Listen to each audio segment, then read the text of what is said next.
أعوذ بالله من الشيطان الرجيم بفضل بسم الله الرحمن الرحيم. الحمد لله رب العالمين. الصلاة والسلام على سيد المرسلين خاتم النبيين شفيع المذنبين أنيس الغريبين رحمة للعالمين محمد مصطفى صلى الله عليه وسلم وآله الطاهرين الطيبين وأصحابه نجوم طريق الأمم. أما بعد، فأعوذ بالله من الشيطان الرجيم بفضل بسم الله الرحمن الرحيم. والذين هم عن اللغو معرضون. صدق الله العلي العظيم. وقال نبينا صلى الله عليه وسلم: ليس المؤمن بالطاعان ولا باللعان ولا الفاحش ولا البذيء، أو كما قال عليه الصلاة والسلام. புகழ் அனைத்தும் ஏக அல்லாஹுக்கே உரித்தாக. சாந்தியும் சமாதானமும் சர்தார் நபி முஹம்மது முஸ்தபா ஸல்லல்லாஹு அலைஹி வஸல்லம் அன்னார்கள் மீதும், அன்னார்களின் அடிச்சுவடுகளை அயராமல் பின்பற்றிய உத்தம சத்திய சஹாபாக்கள், தாபிஈன்கள், தபஅ தாபிஈன்கள், ஷுஹதாக்கள், ஸாலிஹீன்கள், நாதாக்கள், நல்லடியார்கள், அல்லாஹ்வுடைய பள்ளியில் அமர்ந்திருக்கும் நம் அனைவர்கள் மீதும் அல்லாஹ்வுடைய வற்றாத கருணையும் சாந்தியும் சமாதானமும் என்றென்றும் இன்றும் நிலவட்டுமாக. ஆமீன். எல்லாம் அல்ல அல்லாஹ் நம்முடைய ஹலாலான ஹாஜத்துகளை நிறைவேற்றி வைத்திடுவானாக. பலா முசீபத்துக்கள், ஆபத்துக்களில் இருந்து நம் அனைவர்களையும் காத்தருவானாக. எவ்விஷயங்களை கேட்கிறோமோ அவைகளை நடைமுறைப்படுத்துவதற்கு இறைவன் நம் அனைவர்களுக்கும் அருள் பாலிப்பானாக என்று துஆவோடு ஒரு சில செய்திகளை இங்கே நினைவூட்டுகிறோம். அல்ஹம்துலில்லாஹ்.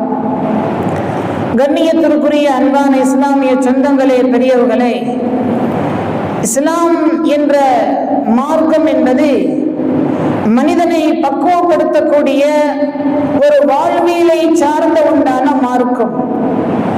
ஏதோ அல்லாஹ்விற்கு மட்டுமே நாம் நன்றி செலுத்தக்கூடிய அடியார்கள் என்பது மாத்திரம் அல்ல, அதையும் தாண்டி அடியார்களுக்கு மத்தியில் மனித குணங்கள் எப்படி இருக்கப்பட வேண்டும் என்பதை குறித்து இஸ்லாம் ஆழமாகவும் அழுத்தமாகவும் சில இடங்களில் சொல்லக்கூடிய விஷயத்தை பார்க்க முடிகிறது. ஒரு மனிதன் அவனிடமிருந்து பெறுகின்ற தீமைகள் என்று ஒரு பெரிய பட்டியல் இருக்கிறது. அந்த தீமைகளில் எந்த உறுப்பில் இருந்து பெறப்படும் என்பதை குறித்து பெருமானார் ஸல்லல்லாஹு அலைஹி வஸல்லம் சில ஹதீசுகள் பேசுகிற சமயத்தில், ஒன்று அவனுடைய நாவில் இருந்து பெறுகின்றது, இன்னொன்று அவனுடைய மர்மஸ்தானத்திலிருந்து பாவங்கள் பெறுகிறது. இந்த ரெண்டு உறுப்புகளை மையமாக வைத்து அவனுடைய பெரும்பாலான பாவங்கள் நிகழ்ந்து கொண்டிருக்கிறது. அதில் ஒரு ஹதீஸ் பெருமானார் ஸல்லல்லாஹு அலைஹி வஸல்லம் அன்னார்கள் இப்படி ஒரு ஹதீஸ் சொல்லி காட்டுவார்கள். அந்த ஹதீஸை ஒரு மனிதன் முழுமையாக பயன்படுத்தினால் நாவிலிருந்து பெறுகின்ற ஏராளமான பாவங்களிலிருந்து அவன் பாதுகாப்பு பெற முடியும். அது எந்த ஹதீஸ்? லைஸல் முஃமினு பித்தாஆன் வலா பில்லாஆன். ஒரு முஃமின் என்பவன் பூரணமாக ஈமான் கொள்ளவனாக அடைய முடியாது. எந்த மனிதன் பிறரை குறை பேசிக்கொண்டு குத்தி பேசுவது கொண்டும், வலா பில்லாஆன் அடுத்தவர்களை சாபமிடுவது, சபித்து பேசுவது என்பதை கொண்டும், வலல் ஃபாஹிஷ் அருவருப்பான பேச்சுக்களை பேசுவது, வலல் பதீயு வீணான காரியங்களை பேசுவது அல்லது ஈடுபடுவது, இவைகளில் செய்யக்கூடிய மனிதன் பூரண நல்ல முஃமினாக இருக்க முடியாது என்று பெருமானார் ஸல்லல்லாஹு அலைஹி வஸல்லம் சொல்லி காட்டுகிறார். 4 செய்தியை குறிப்பிட்டு இந்த 4 காரியத்தை செய்யக்கூடியவன் அவனுடைய ஈமானில் குறையுண்டு, அவனுடைய ஈமான் சரியான ஈமான் அல்ல என்று ஸல்லல்லாஹு அலைஹி வஸல்லம் சொல்லி தருகிற இந்த ஹதீஸ். 4ல் முதல் விஷயம் பிறரை குத்தி பேசுவது, குறைத்து பேசுவது. எதையாவது அவர்களிடத்திலே குறை சொல்ல வேண்டும் என்று துருவி துருவி ஆராய்ந்து குறை பேசக்கூடிய சில கூட்டங்கள் நம்மிடத்திலே உண்டு. குர்ஆனிலே ஹஜ்ரத் லுக்மான் அலைஹிஸ்ஸலாம் அன்னார்களை குறித்து நிறைய செய்திகளை அல்லாஹ் கோடிட்டு காட்டுவான். அன்னார்களுடைய வாழ்க்கையில் வரலாற்றிலே ஒரு குறிப்பு இப்படி இருக்கிறது. லுக்மான் அலைஹிஸ்ஸலாம் தன்னுடைய மகனுக்கு செய்த உபதேசங்கள் பலர் இருக்கிறது. அதில் ஒரு உபதேசம், இந்த உலகம் மனிதன் எதை செய்தாலும் குறை பேசக்கூடிய உலகம் என்பதை சுட்டிக்காட்டும் விதமாக, வா இந்த உலகத்தில் உள்ள மனிதர்களை குறித்து உனக்கு நான் காண்பிக்கிறேன் என்று சொல்லி ஒரு கோவேரி கழுவியை கையில் பிடித்துக் கொண்டு தன்னுடைய மகனை அழைத்துக் கொண்டு வீதியிலே நடந்து போகிறார். போகும் பொழுது அங்கு சில நபர்கள் கூடியிருந்த நபர்கள் சொன்னார்களாம், இங்க பார், கோவேரி கழுவியை வெறுமனே கையில் பிடித்துக் கொண்டு அத்தாவும் மகனும் நடந்து போகிறாங்க, அந்த கழுதை சும்மா தானே வருது, யாராவது மேலேறி உட்கார்ந்து சவாரி செஞ்சுக்கலாம் இல்ல அப்படின்னு ஒரு சில பேர் பேசிக்கொண்டாங்க. இவர் கண்ணும் காணாமல், சரி அந்த கோவேரி கழுதையில நீ ஏறு சொல்லி தன்னுடைய மகனை மேல உட்கார வச்சு இவருக்கு கையில அந்த கடிவாளத்தை பிடிச்சு கொண்டு நடந்து போறான். கொஞ்ச தூரம் போன உடனே வேறு சிலர்கள் இப்படி சொன்னாங்களாம், இங்க பாரு, பெரியவர் நடந்து வர்றாரு, சின்னவர் மேல ஏறி உட்கார்ந்து இருக்கிறாரு, கொஞ்சம் கூட அத்தாவுக்கு மரியாதை தரக்கூடிய ஒரு பையனாக இல்லை அப்படின்னு வேறு சிலவர்கள் இப்படி குறைச்சு பேசினாங்க. கொஞ்ச தூரம் போனதுக்கு பிறகு மகனை கீழே இறக்கி போனாங்க. போகும்போது இன்னும் கொஞ்ச நேரத்துல சிலர்கள் சொல்லுகிறாங்க, சின்னவனை நடக்க வச்சுட்டு இவரு பேர் அறிவில்லாம மேலேறி உட்கார்ந்து இருக்கிறாரு இப்படின்னு சிலர்கள் சொன்னாங்க. கடைசியாக நீயும் உட்கார வேணாம் நானும் உட்கார வேணாம், ரெண்டு பேருமே நடந்து போலாம் சொல்லிட்டு மீண்டும் பழைய நிலைக்கு நடந்து போகும் பொழுது அங்க ஒரு சிலர் சொன்னாராம், ரெண்டு பேர்த்துல யாராவது ஒருத்தர உட்காரலாம் இல்ல அப்படின்னு சொன்னாங்களாம். இப்படி உலகத்தில் ஒரு மனிதன் எதை சொன்னாலும் எதை பேசினாலும் எதை செய்தாலும் அதை குறை பேசக்கூடிய கூட்டம் இருக்குமேயானால் பெருமானார் ஸல்லல்லாஹு அலைஹி வஸல்லம் சொன்னார்கள், குறை சொல்லக்கூடியவர்கள், குத்திக்காத்த பேசக்கூடியவர்கள் அவருடைய ஈமானில் குறை இருக்கிறது என்று ஸல்லல்லாஹு அலைஹி வஸல்லம் சொல்லி காட்டுகிறார். இது நடைமுறை விஷயம் மாத்திரமல்ல, அமல் செய்யக்கூடிய நன்மையான காரியத்திலும் கூட யாரை குறித்தும் குறைவாக எடை போட்டு விடக்கூடாது. சஹாபி என்ற ஒரு பெரிய அறிஞர் இருந்தார். அவருடைய மகன் அழகாக ஓதக்கூடிய ஒரு குரல் நலம் வளம் படித்த ஒரு மனிதர். இரவு நேரத்தில் தன்னுடைய குடும்பத்தில் மகன் குர்ஆன் ஓதுவார். அந்த சஹாபி என்பவர் குர்ஆனை கால் தாழ்த்தி கேட்பார், ரசித்து கேட்பார். இப்படியே பல நாட்கள் இருக்கிறது. அதில் ஒரு நேரத்தில் மகன் குர்ஆன் நீண்ட நெடியமாக ஓதிக்கொண்டிருக்கிறார். தந்தையும் சஹாபி அவர்களும் கேட்டுக்கொண்டே இருக்கிறார். அந்த நேரத்தில் மகன் ஓதுவதை நிறுத்திவிட்டு சொன்னாரா, வாப்பா நீங்க மட்டுமே கேட்டுக்கொண்டு இருக்கிறீங்க, மற்றவங்க எல்லாம் தூங்கிட்டு இருக்கிறாங்க அப்படின்னு சொன்னார். சொன்ன உடனே சஹாபி என்பவர் சொன்னாரா, நீ குர்ஆன் ஓதுனது போதும், முதல்ல போய் தூங்கு அப்படின்னு சொன்னார். அவருக்கு ஆச்சரியமாகி போய்விட்டது மகனுக்கு. ஏன்பா குர்ஆன் ஓதுவது நல்ல விஷயம் தானே, நான் நல்ல விஷயம் தானே சொன்னேன் என்று சொல்லும் போது சஹாபி சொல்லுகிறார், நீ குர்ஆன் ஓதி நன்மையை சம்பாதித்து சுவனம் செல்வதற்கு முன்னதாக பிறரை பற்றி குறை பேசி அந்த குறை உன்னை நரகத்தில் தள்ளிவிடும் என்று தன்னுடைய மகனுக்கு எச்சரிக்கிறார் என்று வரலாற்றிலே பார்க்க முடியும். அப்படி என்றால் யாரை குறித்தும் நன்மை தீமை எதுவாக இருந்தாலும் எந்த விதத்திலேயும் யாரையும் தவறாக நினைக்கவோ குறை பேசிவிடவோ கூடாது என்று ஷரியத்தில் சொல்லப்படுகின்ற விஷயமாக பார்க்க முடியும்.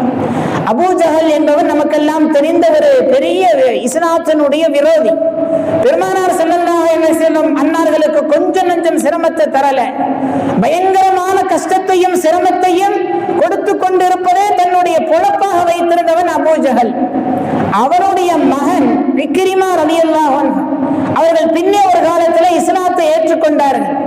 இஸ்லாத்தை ஏற்றுக்கொண்ட அந்த நேரத்தில் அவர் ரசூலுல்லாஹ் அவர்களிடத்திலே அந்த சபைக்கு வந்து, யா ரசூலல்லாஹ், நான் இஸ்லாத்தை ஏற்றுக்கொள்வதற்கு முன்னதாக உங்களுக்கு நிறைய சிரமத்தை கொடுத்துட்டேன், நிறைய கஷ்டத்தை கொடுத்துட்டேன், அல்லாஹ்விற்காக வேண்டி என்னை மன்னித்து விடுங்கள் என்று என்னுடைய பாவ மன்னிப்பிற்கு நீங்கள் அல்லாஹ்விடத்திலே துஆ செய்யுங்கள் என்று வேண்டிக் கொண்டிருக்கு. இணங்க பெருமானார் ஸல்லல்லாஹு அலைஹி வஸல்லம் துஆ செய்கிறார்கள், யா அல்லாஹ், இந்த இக்ரிமாவை நீ அவருடைய பாவத்தை மன்னித்து விடு என்றெல்லாம் ஒரு நீண்ட நெடிய துஆ செய்கிறார்கள். அதற்கு பிறகு இக்ரிமா ரலியல்லாஹு அன்ஹு ரசூலுல்லாஹ்வுடைய சபையில ஒரு சபதம் எடுக்கிறார்.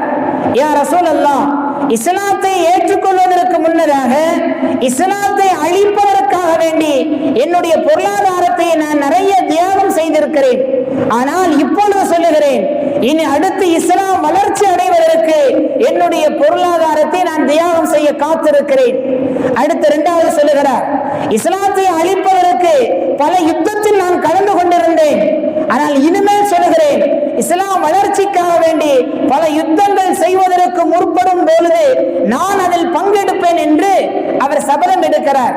இப்படியெல்லாம் நீண்ட நெடிய விஷயத்தை பேசிவிட்டு அவர் இருக்கிற அந்த நேரத்தில் சில சஹாபாக்களை பார்த்து பெருமானார் ஸல்லல்லாஹு அலைஹி வஸல்லம் சொன்னார்கள், இந்த இக்ரிமாவுடைய தந்தை அபூ ஜஹல் அவன் செய்தது முழுக்க முழுக்க எல்லா விதமான அட்டூழியங்கள் செய்திருக்கிறான்.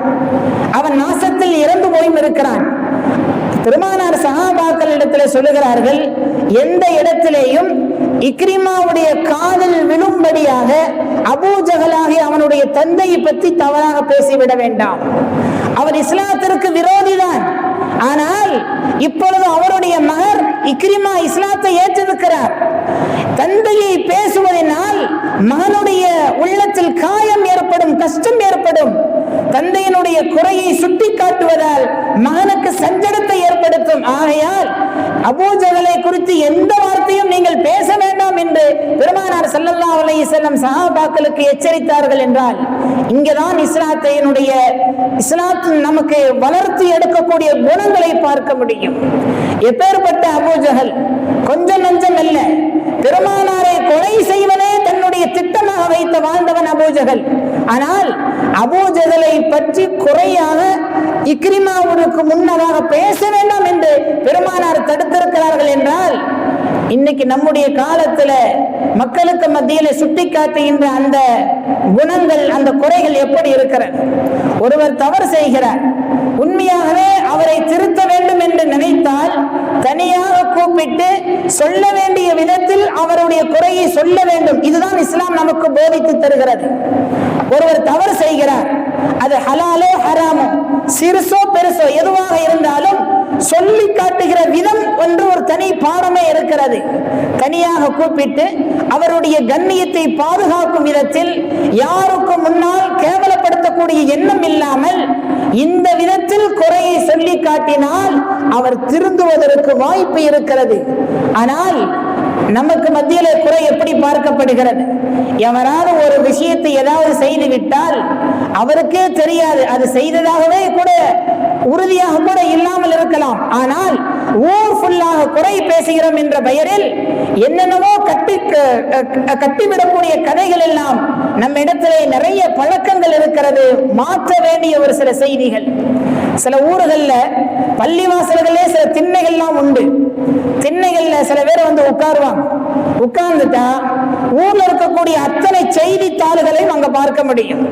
கொஞ்ச நேரத்துல ஒன்னு தொழுகைக்கு முன்னதாக அல்லது தொழுகைக்கு பின்னதாக மெஹராபில் நிற்கிற இமாமில் இருந்து நிர்வாகம் செய்யக்கூடிய எல்லா விதமான நிர்வாக பெருமக்கள் உள்பட அத்தனை பேரையும் கழுவி கொடுத்துருவாங்க. சில பேர்கள் செய்யணும். அதையும் தாண்டி ஊர்ல யார் யார் எங்க வர்றா, எங்க போறா, என்ன செய்யறா என்ற ஊர் பலாய் அத்தனையும் குடிக்கக்கூடிய சில கூட்டங்கள் இன்னும் சில பள்ளிவாசலுக்குள்ளேயே நடந்து கொண்டு இருக்கிறது. இங்க யோசிக்கணும், நம்முடைய பாவத்தை கழிப்பதற்காகத்தான் பள்ளிவாசலில் வருகிறோமே ஒழிய பள்ளிவாசலுக்குள் வந்து நம்முடைய பாவத்தை சம்பாதிக்கக்கூடிய நிலையை உருவாக்கி விடக்கூடாது. அப்படிப்பட்ட நிலையில் பல இடங்களில் இருக்கிறது. சில வீடுகளுடைய திண்ணைகளும் அப்படித்தான் இருக்கிறது. திண்ணையில உட்கார்ந்துட்டா சில ஊர்கள்ல பார்க்கலாம், சில கிராமப்புறங்கள்ல பல இடங்கள்ல சிட்டிகள்லயும் நடக்கத்தான் செய்கிறது. அசர்ல உட்கார்ந்தானா இஷா வரைக்கும் ஒரு பயனும் அந்த வழியில போயிட முடியாது.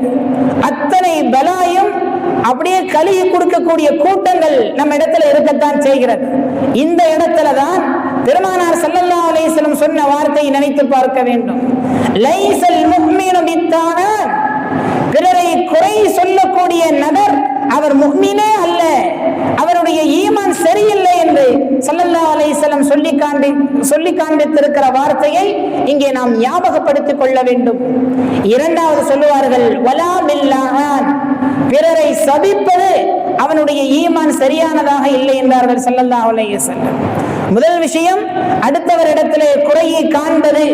இரண்டாவது நம்மை தவிர பிற ஆளை சபிப்பது, இதுவும் இஸ்லாத்தில் ஈமானில் கூடாத ஒரு விஷயம். வேறு சில ஹதீஸ்ல ரசூலுல்லாஹ் இப்படி சொல்லி காட்டுவான், சிபாபுல் முஸ்லிமி ஃபுசூக்குன், ஒரு முஃமினை திட்டுவது என்பது, ஒரு முஸ்லிமை திட்டுவது என்பது அது பெரும் பாவம் என்கிறார்கள் ஸல்லல்லாஹு அலைஹி வஸல்லம்.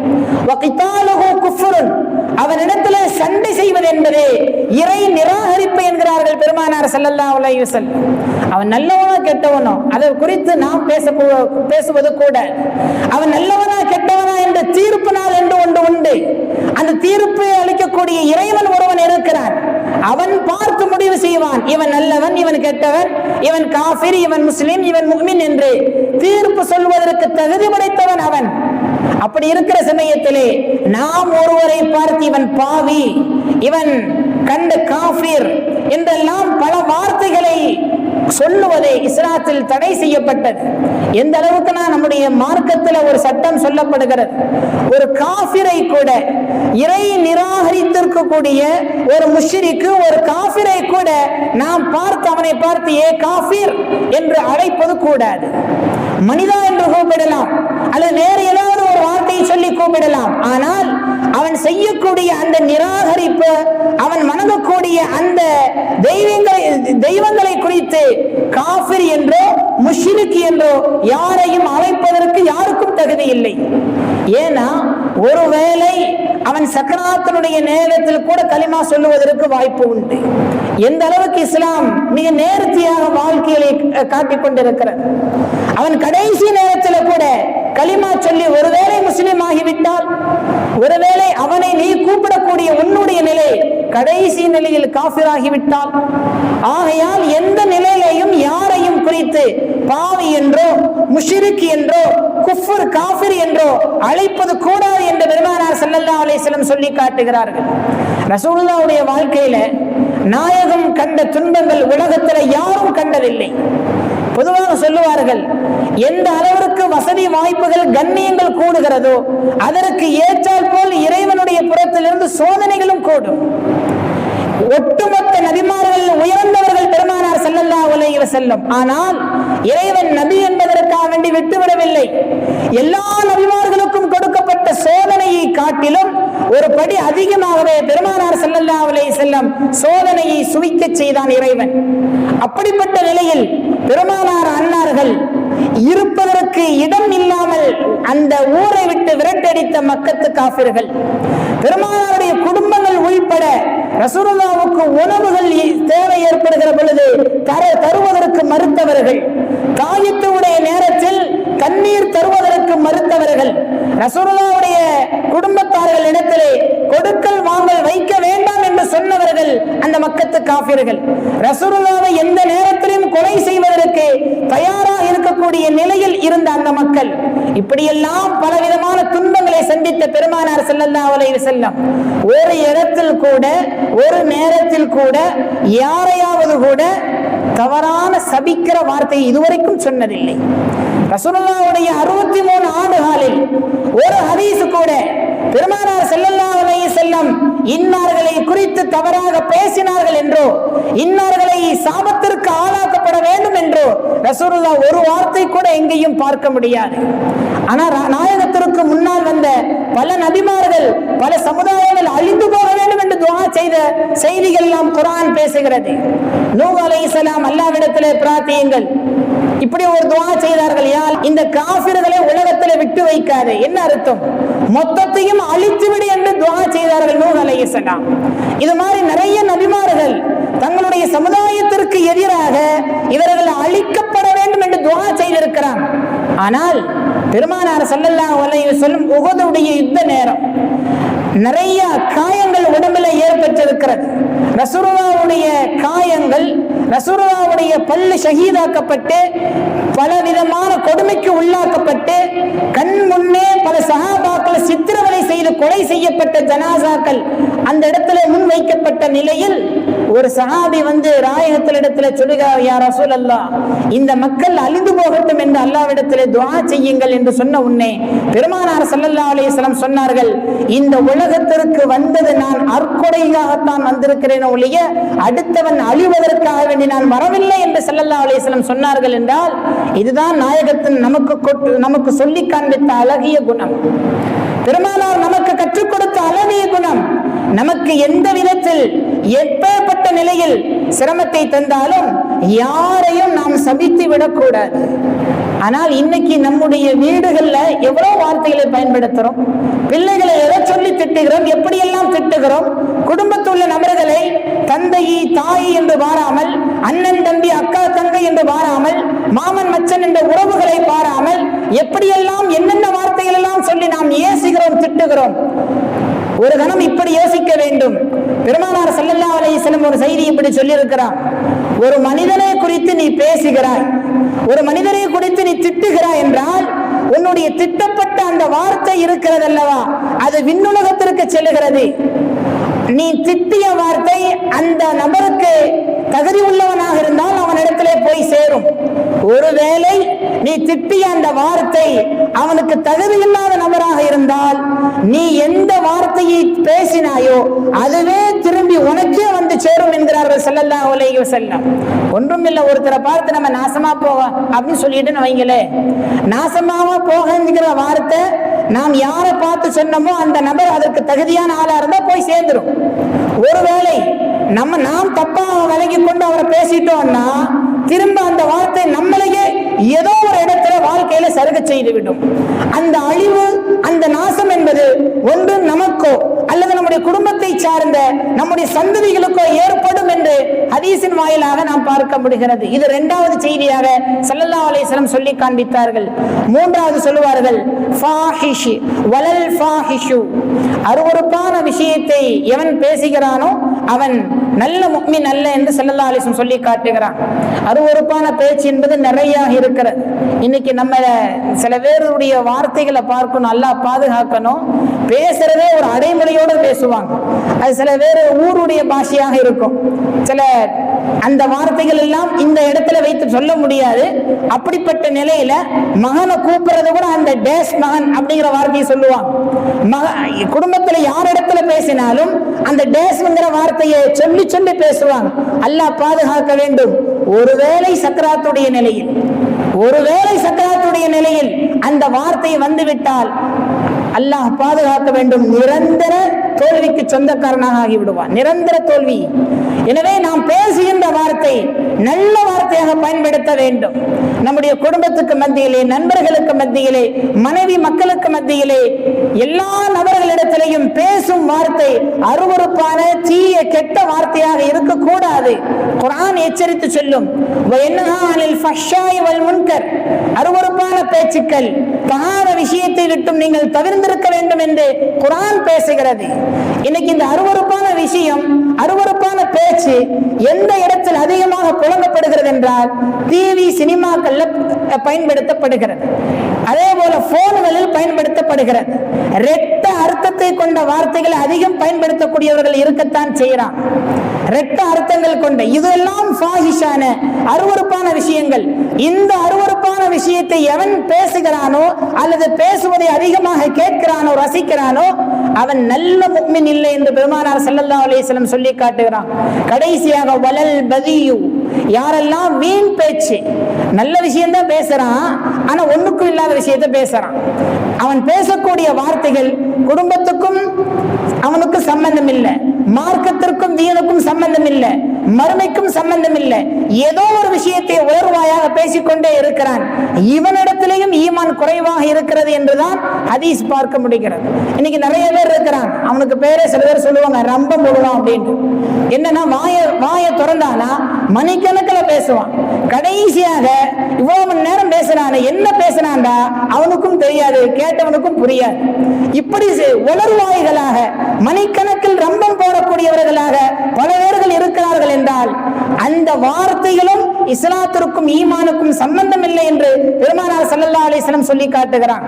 இன்னைக்கு இந்த ரம்பம் போன்ற வார்த்தைகளை நம்ம எப்படி பார்க்கிறோம்னா, யார் நன்மையான விஷயத்தை பேசுறாங்களோ அதெல்லாம் நமக்கு ரம்பமா தெரியுது. தீய விஷயங்கள் எல்லாம் கேட்பதற்கு சுவாரஸ்யமா இருக்கிறது. ஒன்றும் இல்லை, நம்ம மகல்லா மட்டுமல்ல, பல இடங்கள்ல சரி, ஜும்மாவுடைய தொழுகையுடைய நேரத்தில் பேசப்படுகின்ற அந்த 20 நிமிஷம் அல்லது அரை மணி நேரம் சில பேர் பல பேர்த்துக்கு ரம்பமா தெரியுது. அவர் எப்ப முடிப்பாரு, அப்புறம் எப்ப உட்காருவாரு, எப்ப மெம்பர்ல ஏறுவார், அப்ப உள்ள போகலாம். இது மாதிரி உள்ள விஷயங்கள் குர்ஆன் ஹதீஸுகளை கலந்திருக்கிற வாழ்வியலை குறித்து பேசுகிற பொழுது கொஞ்சம் போர் அடிக்கிறது, அது நமக்கு ரம்பமாக தெரிகிறது.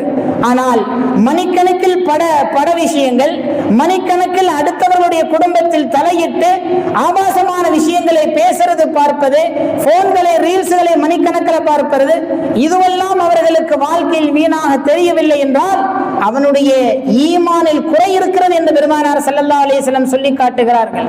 எனவே இந்த 4 செய்தி, எவன் யாரை பற்றியும் குறை பேசாமல் இருக்கிறானோ, எவன் யாரை குறித்தும் சாபம் இல்லாமல் இருக்கிறானோ, யார் அருவருப்பான அசிங்கமான வார்த்தைகள் பேசாமல் இருக்கிறானோ, எவன் வீணான பேச்சுக்களை விட்டும் தவிர்த்திருக்கிறானோ, இந்த 4 தன்மைகள் உட்பட்டவன் ஈமானினுடைய பூரணத்தை அடைகிறான்.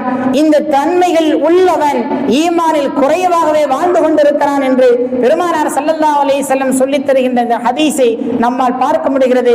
எனவே அல்லாஹ் தஆலா நம்முடைய வாழ்க்கை ஈமானுக்கு உட்பட்ட உள்ள வாழ்க்கையாக எந்த காரியங்களை தவிர்த்திருக்க வேண்டும் என்று ஸல்லல்லாஹு அலைஹி வஸல்லம் சொல்லி இருக்கிறார்களோ அந்த காரியங்களை விட்டும் தவிர்த்திருப்பதற்கு இறைவன் உங்களுக்கும் நமக்கும் நசீபாக்குவானாக.